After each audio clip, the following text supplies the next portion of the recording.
Hello. Hello. Not welcome, but hello. Yeah. Welcome to Always Strikes Last, the podcast where we sometimes talk about Age of Sigmar, but we always talk about striking last. And we always have a mastery. say hello. We always say hello. And a mastery of dramatic pauses. That is there we go. Our calling card. It's like the Joker, but more sonorous. Yeah. I'm Miles, and of course, I'm always joined by my co-hosts Jack and Matt. And welcome to the podcast. Indeed. What do we got today? Anything good? We have so many good things, but settling on two of them amongst this panoply of treats. Indeed. For dear listeners, we have two topics. One, some stuff which is top of mind for everyone out there. A couple new books that may or may not be game-changing, some more than others. The Gloomspite Gitz and the Beasts of Chaos was recently released last week. Mm-hmm. And a second topic, a tactical one, informed or misinformed by our various experiences along this sort of lines, would be when to hold back. When is it good to just keep it going a little longer before you commit or push in or jump all over that opportunity? You know, when can it actually help win you the game to not immediately rush right in? Because that's something I think we all struggle with and is worth a discussion. Absolutely. Let's jump right in. Let's take that one. I like that. Really just flex our tactical geniusery for everyone. I'll be silent for the next 15 minutes, folks. Exactly. Leading with the word geniusery, you could expect good things and trust everything that is said here. Oh, yeah. Everything. Indeed. So trustworthy. Yeah, so we were thinking about, we've all had some games recently, and especially when you're playing a melee army, most melee armies at this point, I think, in the game have some kind of alpha strike option, that you can, sort of build towards or, leverage more or less depending on what you want to go for. And when is the moment to actually do that versus just sort of when is the threat really the biggest win for those factions? I've been playing a lot of Iron Jaws, surprising no one who has been listening to this podcast for the last several months. And it's can I get 1 to 2 Maw Crushes anywhere on the board turn 1? Yeah, sure, I could do that. Is that a great idea? Frequently not. But sometimes it is, and especially, coming from an army that has really no shooting, it's very difficult for me as a player to weather shooting and or magic when I know I could just go punch some stuff. And I think that's the essence of it right there. I mean, my own recent experiences of this are Slave to Darkness, Grand Host of Sinesh flavored, where by chosen, can be sort of anywhere on the board. And despite having some good successes with that particular strategy, I have often pondered the same thing that Miles has been thinking about. Well, I could throw them right in there. They could be in combat probably, and that would feel good because then they wouldn't give that opponent a chance to remove them or to frustrate my plan or to stymie them somehow, and like that really weighs heavily like on the temptation. But maybe it's not the best time to do that. And there are a number of things I could really get into, as we discuss this topic, where it seems like you can identify when that is the case and when it's not the case, but you always want to just get it done. Yeah. And as somebody who generally plays non-damage heavy output units in armies that have movement, I tend to actually really do a lot more holding back than sometimes I think I even should. So when I'm playing an army that does have that massive damage output potential, I will find myself holding back more than I actually should because I'm practiced in using, old crappy Beasts of Chaos tactics, which were don't engage. Make sure that you're just around and you can engage when you have, priority. Or Stormcast Vanguard sends the shooting units there. Hop around, engage only at the right time. Otherwise, you've lost the game. Style. That's fair. Your particular, I guess, instincts, Matt, are to wage war as a form of provocative display. Yes. Dance fighting in front of the enemy. Stand in front of them and raise the kilt, essentially, and wag. There we go. Yeah. So generally, when this topic comes up, it's usually around turn 3 after I've lost the game. Okay. And it's really interesting because almost every time this comes up in a game, whether it's a practice game or whether it's at a tournament, generally I like to have a conversation with the player, my opponent. I'd be like, well, what do you think I could have done better in this game? And, just kind of like get that opportunity to learn from them. Right. And usually it's either, if I'm going to hold back, it's in service of an objective. Right. And if I've extended myself, it's usually because I was trying to kill more to take objectives later. So it's almost a risk reward thing that I notice on my playing style. Whereas like if I kill more now, then the field is clear. I can take those objectives later, which usually ends up not working out well for me. Sure. Versus trying to just score early, score often, and win by having a commanding lead. Mm-hmm. Yeah. Which always does seem to work out the best. Yeah. And that's generally, I think, the Iron Jaws strategy is score early, score often, and win by having a commanding lead. Because frequently I do get blown off the table. We have very poor saves, all said and done. And there's no summoning, there's no nothing. I've got 5 units basically and a handful of Galatian champions. And once they're gone, they're gone. Yeah, no resurrection spells for you. No. But if you have a commanding lead and it's turn 3.5, then that might have been enough. Yeah, and more so it befits Iron Jaws to kind of take a commanding lead and then be able to position yourself later in the game to chain off your attacks, right? Mm-hmm. Mm-hmm.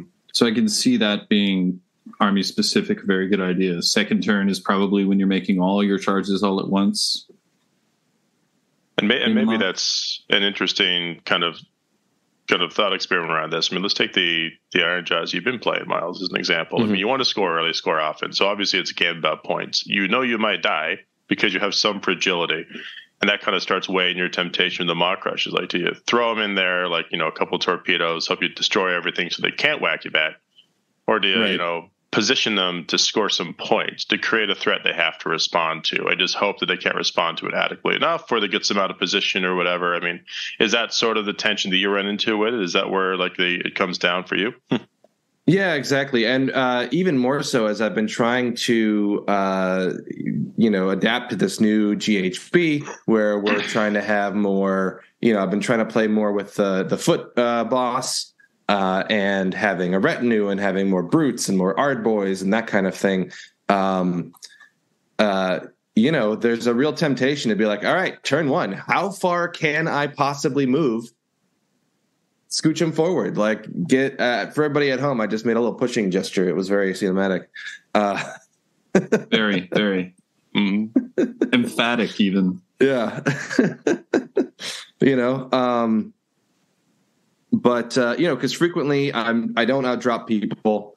I've gotten closer. I'm now running a 3 to 4 drop, depending on some slight tweaks. But it's really not enough to compete with people who are 1 drops. Which seems like I saw some statistics recently from I want to say T Sports that were saying that we were largely looking at 1 to 2 drop armies was the prevalent meta. Right now. And that's interesting, right? In my experience, most of those, there are 2 types of 1-drop armies. A 1-drop shooting army and a 1-drop army that will make you go first. Yeah. And so So that forces again that do I move forward and do I try and make up the ground, right, and get in. As somebody who never plays one drop armies, I'm always on that receiving end of the stick, and it makes for interesting choices where everybody's always trying to get that double turn, and it can really force them out of their position trying to get their objectives, especially now with what I've played so far with the new GHB, with tactics being harder to get. They're really forced to make harder decisions about where they want to move, how they want to grab objectives, and target priorities. Very true. It's hard to have it all with the current objectives unless you have some really easy book ones. I love it. I love it. That's one of the things that I very much enjoyed about the new GHB is how hard it is to get first turn tactics if you're just reaching purely from that book. No, I definitely find myself a lot of misplays that I have done in the new GHB have been I didn't deploy with my turn one tactic in mind. Yeah, it's been my experience as well. I know it's a bit of a fun digression, but the number of times I had to do something suboptimal to get like a cunning maneuver to make sure I could snag it because that was like the only one available was a non-zero number in this last GT. I'll say that much. It was a creep up. No, exactly. Or I have to roll, a sketchy teleport, or I've got to spend a command point on an auto run. Or something like that, something I don't really want to do or I don't really want to risk, because the hero that normally would be good for that is out of place. Exactly. But I guess zooming back to this topic, this idea of like the holding back where the benefit is. I guess I'll share just a few of my recent experiences with this because. Like I was sort of alluding to, I had some good successes and a good run, the last outing, throwing the Chosen in to demolish something important and try to break the back of an army. And, they were exactly that Alpha Strike unit, 10 Chosen. With Slaanesh, you can get an auto run. With a little luck, you can get a 3d6 charge. They can go places that people would not expect turn one. But then they're all the way out in front of your army. They're fighting on their own. You give like that opportunity for the opponent to do whatever they can do to whack them back. And then if they get a little lucky, maybe, they're really in the danger zone or dead, or if something just goes terribly awry in that big combat or whatever kind of reprisals it might have, from whether that's from a stand and shoot or some combat thing. Sure. And, it worked very well, but I started thinking about this in the sense that, well, I've pushed 480 points up here, and so they're going to do its job, or it's going to be clear to the opponent that they can now counter it, and they just have to deal with 100 points by army, rather than what if they just sat back that turn on that objective, with the threat of like the 5-up rally, or the fact they could maybe charge the next turn, or if they get out of position with their castle and try to take them down, it's much easier for me to at least survive and, rally back or whatever, but maybe then just like pick apart whatever's left. It's a much tougher series of choices than situations where you just run in and you bounce. One notable example was I played Great Guy, with some Lumineth in this GT, and I ran in and, they'd taken a few shots because the guy had taken top of one, but we're talking 7 or 8 Chosen getting in. And their whole objective was to kill a bunch of archers and spearmen, try to just get a lot of these bodies off. Classic anti-Lumineth tactic right there. Yeah, like, all right, we need these gone, so your tech list can sit alone, kind of thing. Well, of course, they have the 5-up ward bubble up, and, they have all their Aether Quartzes. They can, pop those like, candies if they want to have a decent save. And I don't think I'd rolled in that particular game, like the Eye of the Gods to get the extra rend or anything. And all the buffs just hadn't gone off, like, Sorcerer blowing himself up. And I'd run in at like base Chosen level, not Super Saiyan Chosen level. And they swung all their hammers, and they essentially bounced right off both of those units. They did like a couple of casualties each, but like not the substantial numbers you look for. And then in the reprisal, these citizen soldier archers, elementary adherents or whatever, like they got out their magical sun metal daggers and rolled a bunch of 6s and 5s and did like a lot of wounds to them. And, Chosen don't have great mortal wound protection, really. So before I knew it, I was down to 1 Chosen. And I'm sitting there, and I'm like, all right. The chosen. The chosen. I had a motto pass as morale. Hope you'd survive. He didn't. But there we are. It's like I'd thrown my big shot, and now it was so much harder to control the board or do anything. But I'm like, they could have sat back there and absorbed a whole nother turn from him. Definitely survived and rallied half of the unit back. I do want to point out that Slaaneshi Chosen don't run; they gallivant. Oh yes, prance. Fair enough. Prance, and we'll let the record show. And transport menacingly. and B, I think that may come down to, well, obviously there's personal play style involved there, but that is a great example of like something we haven't even touched on yet with your play style, when to hold back, when to move forward, right? Mm-hmm. With Chosen being that chosen unit to move forward and, be the wrecking ball right in the face. I wonder if there was anything else in your list that could have attained an objective that you wanted to do, or provided an objective grabber, a line tapper, something, right? I think for me personally, I like to build a lot of redundancy in my lists for that specific reason. The game that I just had, I also played my Slaves to Darkness army for, I think, the first time since the book has come out. Just haven't had enough time. Too many armies. Mm-hmm. And that is the trouble. I ran the all-night, all-chariot list, and the chariots were amazing for that. There wasn't a turn that I didn't get some objectives because I had that 12-inch movement with the ability to auto-run them, right? Mm-hmm. And where they would not cause as much destruction as the Chosen, it was 100 points that I could throw away by rushing up and getting jobs done. And that's what they were built into the list for, as opposed to like Chosen are substantially expensive models. So I feel like that in and of itself is a risky play, a fun play if it goes off, right? Because they have the complete potential to do it. But yeah, you're totally right. Like if they're left there, they could just get eaten up. Mm-hmm. And the thing that does make it so sweet is that like 1 in 4 times when, you've surrounded the Ironclad and you just eat 800 points in one go, or you've, you break Teclis open and then the Lumineth army just falls to pieces, mm-hmm. Or whatever it is, whatever, insert epic moment here, and you're just chasing that high for the rest of the time.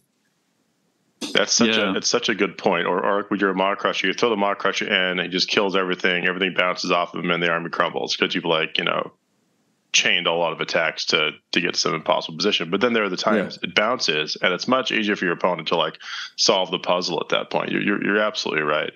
Yeah. I think one thing that I noticed, with this, and it may be that exact thing about chasing that high, is letting yourself have that fun, but just always thinking about the math. Like when is this like an almost sure thing versus like let's roll some dice, right? Because trying to win 5 games in a big tournament, looking for 3-ups, you're gonna fail the 3-up at least once, right? When that's what your strategy is.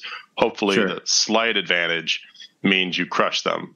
So it's like you have to almost be a little bit more moderate your bites, or very considered with those moves. I ran into that exact same example. I ran right up onto a Teclis. I killed all this stuff.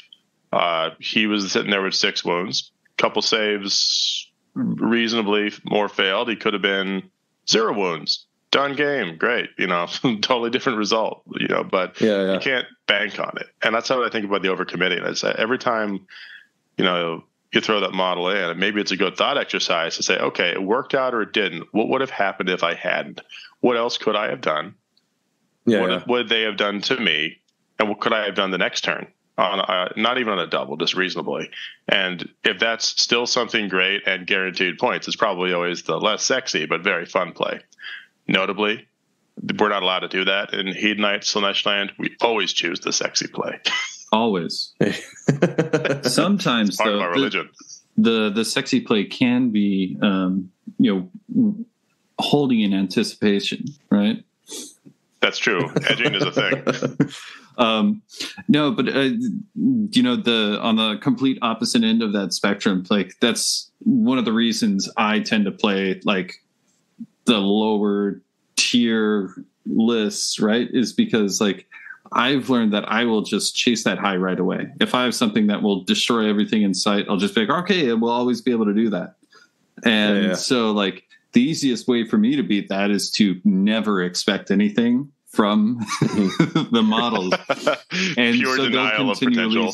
They'll continually surprise me.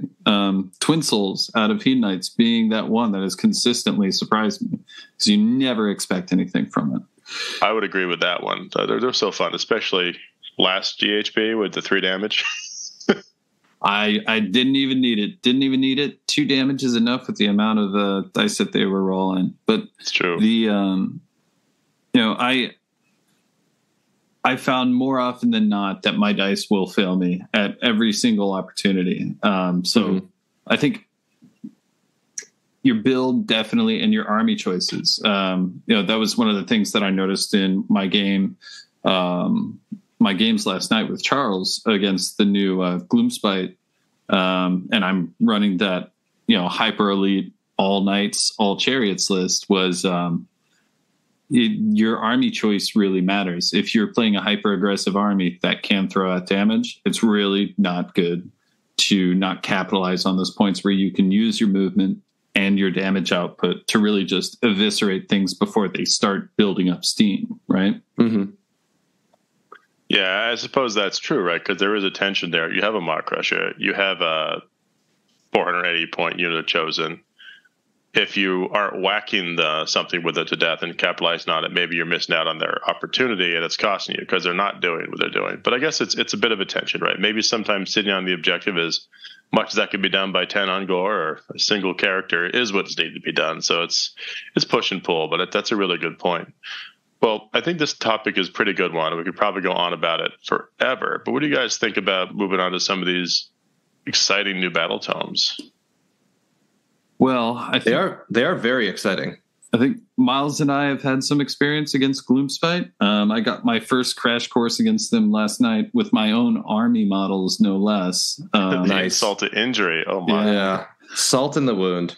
I had been lucky enough to see some of the previews of the rules a little bit early on of both those books, but I am the person who just cannot absorb them unless I have the book in my hands. So I was patiently waiting for them, and I went up against an interesting list, mixed list, not too mixed, Trog based. 1 Trog boss, 2 units of 6 stone guts, 1 unit of the river trogs, rock guts, waters, rock stones, trogs. They don't know the words I'm saying. They don't know it. I can say whatever words with a bit. 24 squigs, squig boss on the big squigs, and the Loon King himself, a couple of other models here and there. Scragrot, yeah, Scragrot, and the boss who gives the 6 bliss to hit for mortals on squigs. And then a Fungoid Shaman, and that new endless spell, the Moon, which is way undercosted. The Malevolent Moon, the one that creates a little glowy lantern of moonlight. Yeah. And so squigs are perfect now. In fact, they may be a little bit too perfect from my experience. Apex predators of every army. Yeah. I think if we were talking about it after game. Again, this was my night list that I was just talking about earlier, which is Karkadrak Lord, 2 Night Lords, 4 units of 5 Knights, and then 5 Chariots. Okay. And so a lot of speed, a lot of hitting power where I needed to be, not a lot of staying power, even with 3 and ups or potential 2 and up saves. So the output of Gloomspite Gitz is amazing. There's so much damage to be thrown around now. They finally got Squigs right with 3 attacks each, just on the little basic guys. They're now super fast with D6+5 movement. Even though the Squigs did nothing really that game other than kill a couple things, they were the MVPs because after getting one Lord munched up, I did not want to be in combat with those guys for the rest of the game. I believe it. Yeah. Trogs are stupid now. Trogs are really stupid. So that's really funny. So I got to watch. I didn't get to play them. I watched 2 friends play the new Gitz versus Sylvaneth. Really good Sylvaneth player. Definitely knows what he's doing. Was running Alariel and a bunch of Dryads and some Kurnoth and quite a solid list that's definitely kicked my ass a bunch of times. And his opponent had a kind of a similar list. He was he had some rock guts, but he was definitely more on the squig side of things. He had some hoppers. He had 36 squigs. The Gabapalooza, Scragrot, the new Squig Boss, the new the Fungoid Shaman, and those squigs. The unit of 36 squigs won the game without the rest of the army doing anything at all. Yep. Yeah. You're talking about a squig herd, right? Where it's like, 6 herders, 30 squigs, and they're just like a truck for 360 points. Yeah, exactly. Yeah, because with Gabapalooza, so you're getting +2 attacks for each of them. They're doing mortals on 6s. If they die and flee, they're getting mortals to a unit within 9. You get 2s. On 2 ups.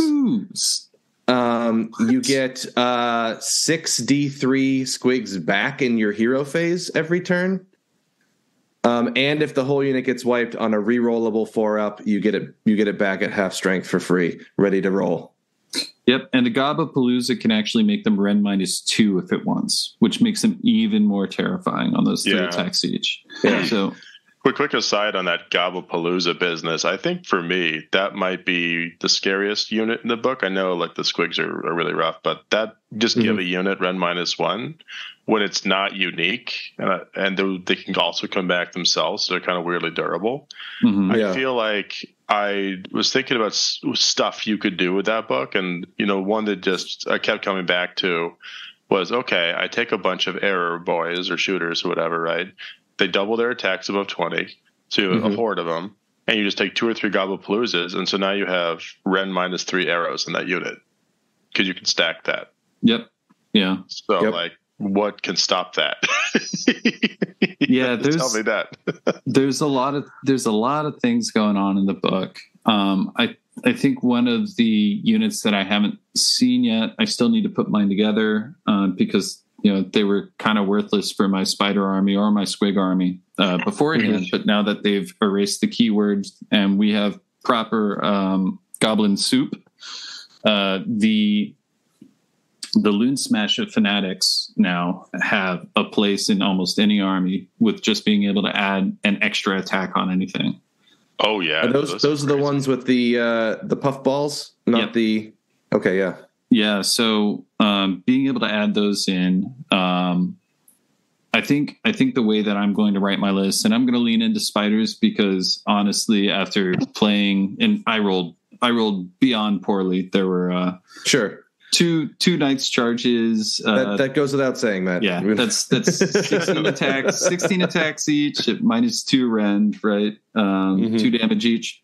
I maybe got 2 in on 1 round after a charge, even with both of the lords striking first, right? So, but even then, the Trogs will just see anything alive that walk into them on a 2+ save, potential 2+ save, 5 and up shrug, and then healing right after they attack. Right. So good. Add a Loonsmasha to that, and you now have a Loonsmasha and a Trog boss. You can add +2 attacks when they do the all out attack. So they're hitting on 2s with 4 attacks each. You can even do the extra rend on them with the with the Gobblepalooza. So that's -3 rend, 3 damage, 4 attacks each, 2s and 3s. Yeah. The steamrolling potential of the army is insane. It's quite insane. Yeah.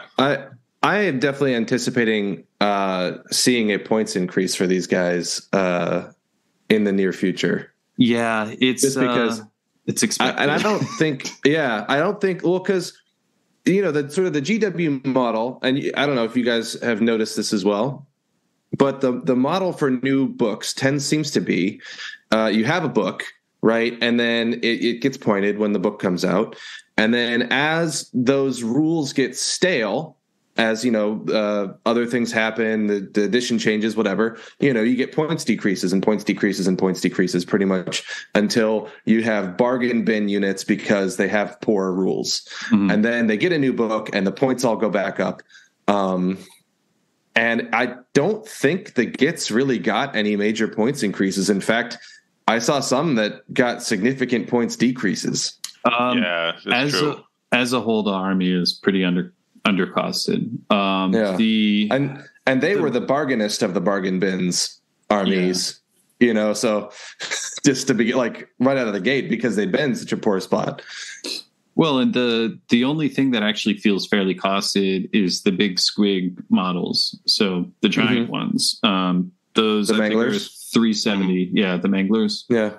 And that feels actually appropriately costed, and they can cause so much damage. But when you see the 370 price, you're like, well, yeah, that could probably take down Archaon if I had actually, put the right buffs on it, which are super easy to get. So yeah, no, but that's what you kind of expect out of that level of monster. Mm-hmm. So exactly. That works perfectly. Trogs are definitely undercosted. Squigs, I think, probably should see a hike in points as well.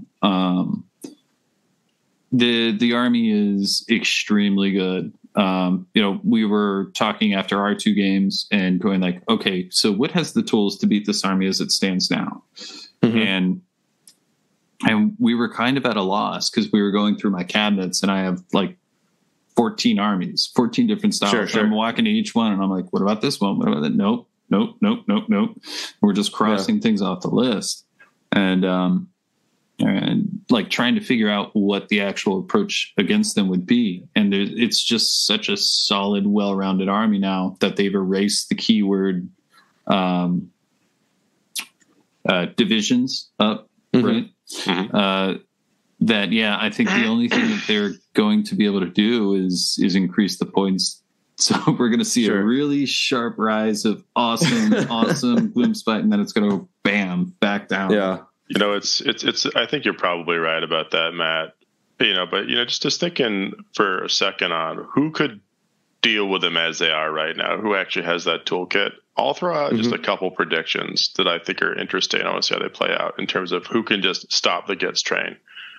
One, I think a bit more obvious, is just AoE friendly armies. Any army with huge AoE potential, I think, can have a really good time because they're still small wound models, and there are a lot of little things around, especially those heroes who can't come back. So if you can do like a techless thing and Syrian White Light the whole army through a spell portal and then throw a couple of things down, you might be able to just stop it, or at least big parts of it in its train in that way. Though obviously there's still like the units being really good and low cost and all the other complications. I just see that as being one route, or those like Stormcast kind of point and click AoE bombs could kind of maybe do something similar. Toss down some annihilators and just hit everybody for some mortal wounds. Yeah, lightning or whatever that would sort of like, pick a point in the battlefield, drop a couple comets. Yeah, there are a couple characters I think can do a similar thing just by existing once a game. So like you could stack that stuff and it's erase like a Skagrod, erase like their puffball shamans or whatever before it kind of gets going. But that's just one thought. The second, and I'm really convinced on this one, is if you have a way to get a fast monster up to that Loon Shrine and just demolish it, it shuts down all the resurrections. There's no resurrections but for a Loon Shrine. And I think that is the key. So I think that's getting to the Loon Shrine is going to be interesting, right? Because it's wholly dependent, and that's I think the key point that's kind of scary about this new book is beforehand. Again, there was, each army had its own cubicle in the office, and they only called each other every once in a while to say, "Hey, how we doing over there? Oh, we suck. Yeah, because we're all by ourselves. What if we all work together?" No, we can't do that. Now, get over there, guy with a different keyword. Now the variation in an army, I think, maybe that would work once or twice until Gitz players finally get like a lay of the land of how they want to play and how the meta immediately responds. But back in their heyday when the book first came out, and you saw tons of little gobs, or now as you're probably going to see even more like squigs, there's probably not going to be a room around the Loon Shrine to be able to charge it, and that monster will probably get eaten up and just die. I see you're saying bubble wrap forever because the points are so low you can afford to just do that. Yeah, exactly. And I think it's probably going to.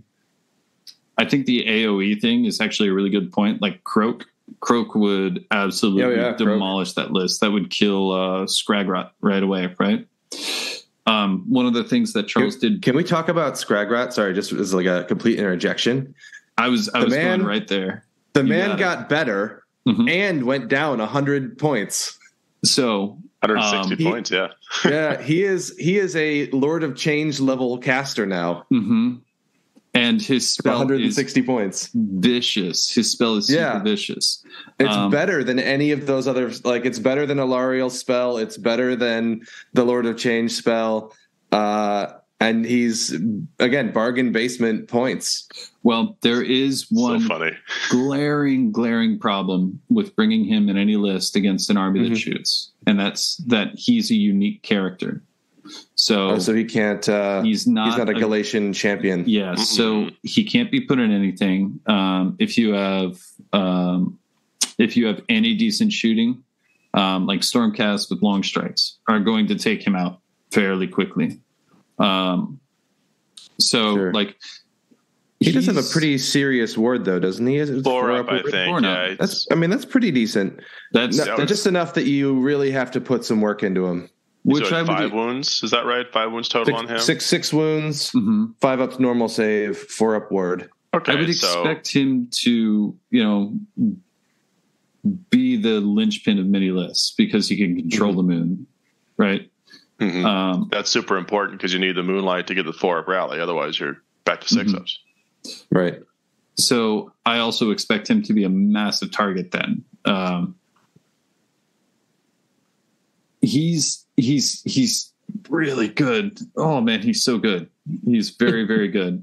And everything right now is bargain bin. But I think that is his glaring weakness is in this current GHP. He's very shootable. Yeah, he is the only small character with the target painted on his back, really, out of all the choices. Certainly from vanilla shooting. Yeah. And I think shooting armies will really have to capitalize on that to start picking the list apart because it seems like he will be the linchpin for a lot of this. I can see a Trog boss with a free spell enhancement being a linchpin of a lot of lists. And then just squigs, just so many squigs and shooters. Yeah. Oh my goodness. Yeah, that's for sure. No, I'm intending to take. So we have a Highlander tournament coming up in 2 weeks. 2 weeks here, which is it's normal tournament, but you can't take more than one copy of any unit that isn't unconditional battle line. Right, and so for the Iron Jaws, it's a problem because we can't take more than one War Chanta. But for exactly the same number of points, or very close to, I could take 20 shooters allied in. And I think that's going to be hilarious. So hoping to have a very good time with that. But yeah, they seem like a very nice ally choice. At least for our weird gimmicky tournament. Well, that'll be a lot of fun. I guess speaking of tournaments and maybe foreshadowing some further talk, if we get to Beast of Chaos out of this time or next, I also have a tournament coming up, and I think I'm going to bring the slaves, but I'm going to bring a little beast flavor in there. Allied in, yeah. Because that new book is Yeah. not as spicy as what we're seeing with the Gitz, but it is spicy, at least in my opinion. Yeah, there's always one book that doesn't rise to the test of the other book when the double releases are out. And I think that's Beasts of Chaos, which makes me happy because some of the units are overcosted in that book. But they're back to being this weird, strangely worded army book that does things not quite on the nose, and you have to really think about how you're going to interact with all of your pieces again. And I really like that about that book.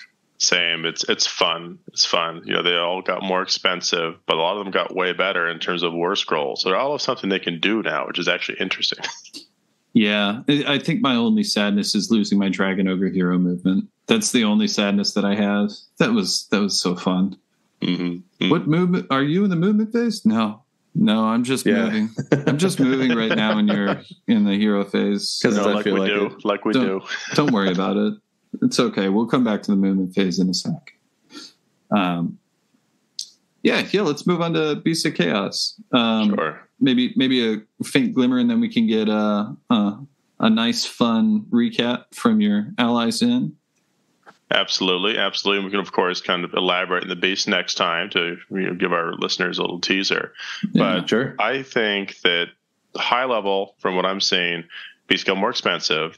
They are totally different army now. They no longer summon a million things off of a herdstone. Instead, what they do is they can ambush and come in from a million places to basically have the whole army start off the board if they want. And they have the ability to mess with you from off the board. They can sort of do like weird barbaric dark rituals in the corner, and they can affect your army, like by doing like mortal wounds to you from a board edge without even being on it, or shooting you from a board edge without even being on it, or basically forcing you to move places you don't want to, and stuff like that. And it's all really interesting. And I think with them kind of getting a native +1, if they do decide to pop in at the end of any particular phase, and having another one of the worst scroll for most things, it is kind of going to be one of those armies where if you don't like screen off literally everything, they're going to go where they want. And even if you do, some of those rituals make you move out of the way so they can still go where they want. And it's going to be a really interesting precision ambush from everywhere kind of experience.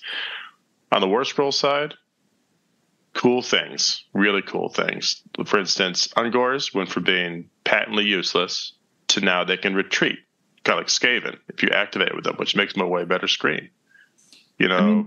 Ungor were okay. They were great for cutting and throwing into, the fires. Into the fire.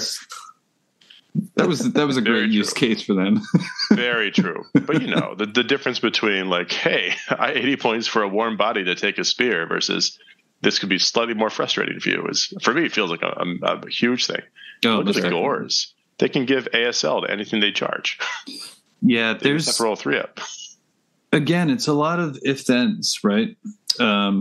For the army, which is interesting that they continued that thread, like that design choice of if this is happening, then this can happen. If the army is off the board, then they can shoot for this turn. If the if the Gores make a charge out of ambush, they get to re-roll it, and if they outnumber, it's a lot of ifs, which is fun because it makes the army a lot harder to play. I think the skill level to play the army has raised quite a bit because earlier the if-thens were forgiven by early on in that book, maybe a light amount of support in summoning. And then as it went crazier and crazier with the White Dwarf updates, then it just became, okay, cool. There are no problems here. We'll just bring this back. Now we're seeing a level of leaning back into, okay, you have to play tactically with this army again. So I'm interested to see where the exodus comes from, away from the army. And then the higher skill players that come in and pick it up, I'm interested to see what they do with it. Because Me too. I want to learn. I know for me, the list that's been intriguing me is chariots, Senegors, and dragon ogres. Yeah, and if you have a lot of chariots, yeah, those three to me may actually work if I'm in a situation where ambushing is a dumb idea, which is my major worry about the book. It's fair, yeah, because if you don't want to ambush, you need the board presence, and that's your thing. Then you're kind of caught in a rock and hard place sometimes. I will say, and I love your there is that one mission, right, where you can't ambush. Right, so 1 out of 12 times you just won't be able to. And much like the Stormcast gets screwed on that too. Yeah. And I mean, everybody should expect to play that on almost every game, right? You should always know how to play without being able to ambush. So gotta plan for the worst. It'll be interesting. I'm very interested to see how it'll work out. But let me close out real quick, as promised, with just a teaser for what I think will be the fun splash effect. And this does highlight some of the cool War Scroll abilities. Okay. 2 things. 3 things. 1, the Great Bray Shaman. He has Devolve. Devolve is awesome now. It's incredibly good. It was so much better before. I'm so sad. It's true, but I mean, even for what it was versus what it is now, I mean, you get it off and 18 inches. They have to take a leadership test on 3d6 for morale. Every time they want to do any kind of movement thing, and if they fail, it's halved. Moves, runs, charges. That's kind of a poor man's Bellicor right there. 95 points. 2, the Cockatrice. Different now, but not entirely bad. It lost its shooty attack of d6 wounds. Now it's way more dangerous in combat if it charges. And more importantly, you just park it within 6 of that unit you're a little afraid of. If it rolls its 4 up at the beginning of the combat phase, does mortal wounds to it. If mortal wounds are done to it, that thing can only hit things on a 6. So you basically completely neuter all reprisals from something you're not quite sure you're going to kill, at least 50% of the time. Again, kind of dicey, but that's very fun. Last but not least, this is my favorite. Okay. Secret winner of the book. Putting my chips down here. Chaos Giant. Yep. Kind of derpy, kind of goofy.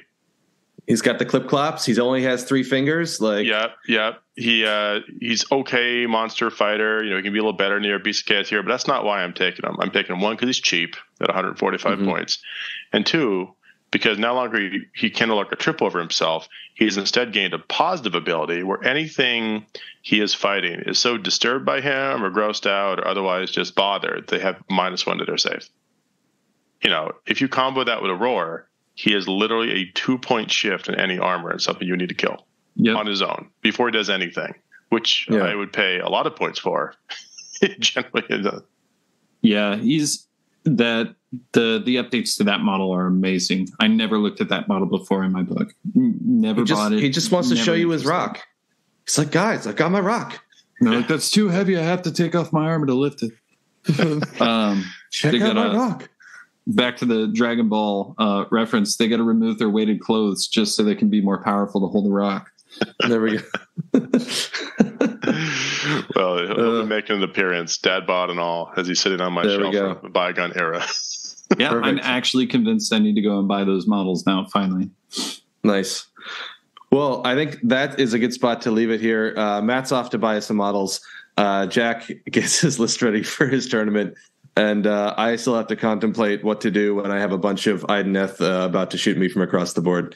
But whether I charge shake their hand and say, "Good game, good sir." Yeah, exactly. Just walk away. Just ask politely if they can be less fun this game rather than more fun. You need to go into a rant about how Ideneth don't play the fundamentals. They've skipped all the fundamentals and all they do is trick shots. So it's just trick shots. Just trick shots. That's it. I think that's a good potential tease for our next topic next time, which is armies that play their own game. Maybe we'll go this topic, maybe not, but I think it's a good one. There's a lot out there, and it's going to I feel like there's a Harlem Globetrotter reference that we could be, a metaphor that we could be. And we will come prepared with it. Yeah. We'll have to do some research. I don't know much of anything about the Harlem Globetrotters. They're fun. They're fun to watch. They're fun to watch. I did see them when I was 7, I think. There you go. Time. All right. All right. Well, with that, this has been Always Strikes Last. Oh. Until next time, everyone. Yeah. I got the last word.